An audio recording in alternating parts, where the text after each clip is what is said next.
This is Buster Keaton. He was one of the most famous directors and actors of the 1920s.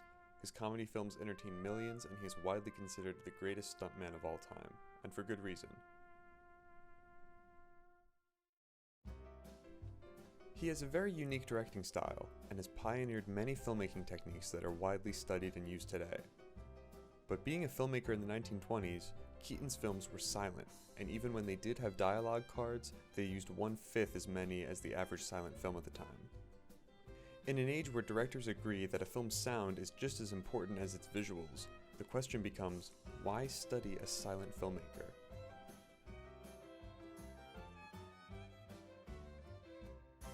Keaton got his start as a performer in Vaudeville, a variety entertainment show consisting of comedians, magicians, and musical acts. Vaudeville relied on physical comedy and pantomime to convey stories and emotions. This is thought to be where Keaton got his distinctive style of directing, as he emphasized visual storytelling and gags in his films.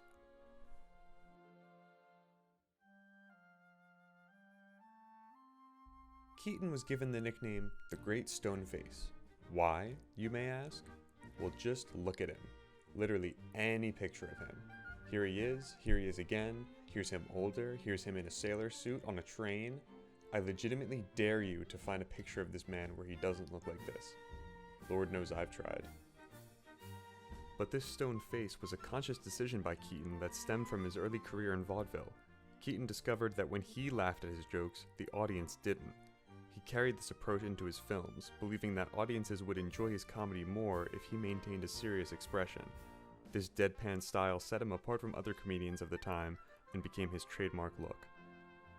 The cashier at his studio in Hollywood even went on record as saying, "The only time I ever see Buster smile is once a week, when he draws his pay."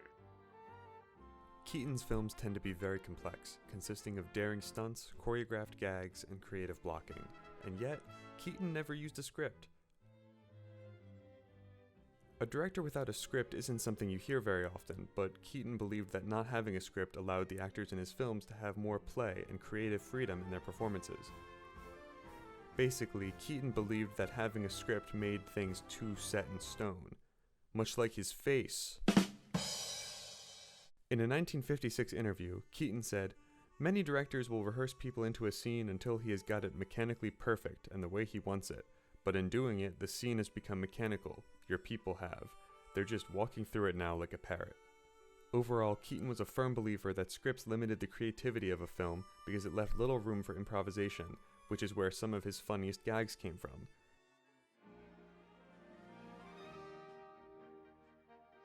Another great directorial strength of Keaton's was that his films often took advantage of their environment. In films like The General, Keaton utilizes the trains and railway bridges to perform some death-defying stunts.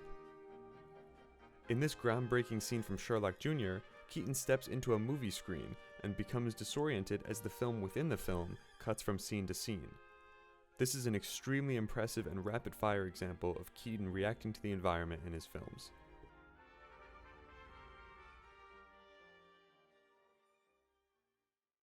Keaton was known for his use of wide shots in his films. Wide shots are typically used for physical comedy as they are good at capturing how a character interacts with their environment. Keaton also believed that keeping shots long and continuous without the use of many cuts better sold his stunts and was more captivating for the audience to see. Keaton's insistence on performing his own stunts and capturing them in long continuous shots made his films more believable and engaging to audiences.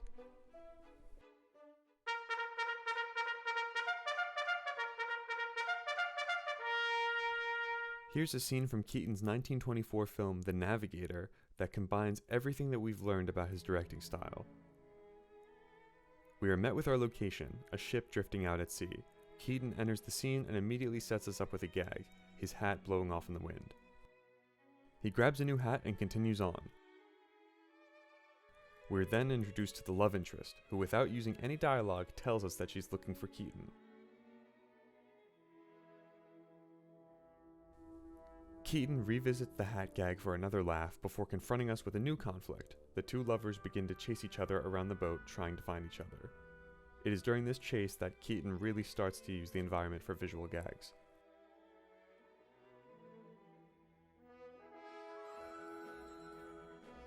Wide shots of the ship's decks increase the humor of the scene, and the lack of cuts increase the tension. Our characters continue to speed up as the tension and humor get heightened, and the pair chases each other like a cat and mouse around the ship. Through visual storytelling, Keaton shows us that these two are literally on top of or right behind each other the entire time, but can't find each other due to the strange environment that they're in.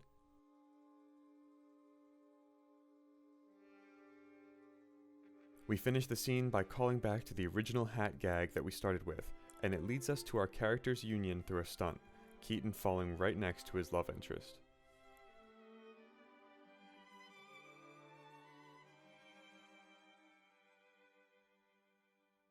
Keaton's work has gone on to inspire countless films, not just through comedy, but through his innovative film techniques, such as the spinning room effect in The Navigator, which later inspired similar scenes in 2001: A Space Odyssey and Inception.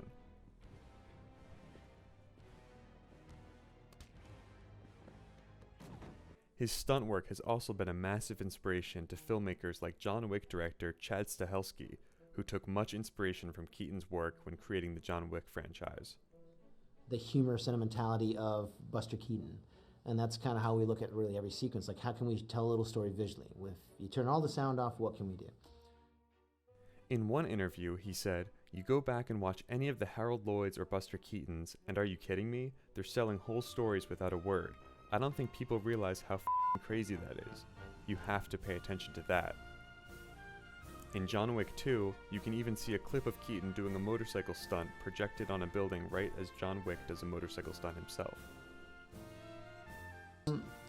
Yeah, pretty much, yeah. Buster Keaton's unique directing style, mastery of visual comedy, and innovative techniques have solidified his place in the history of filmmaking.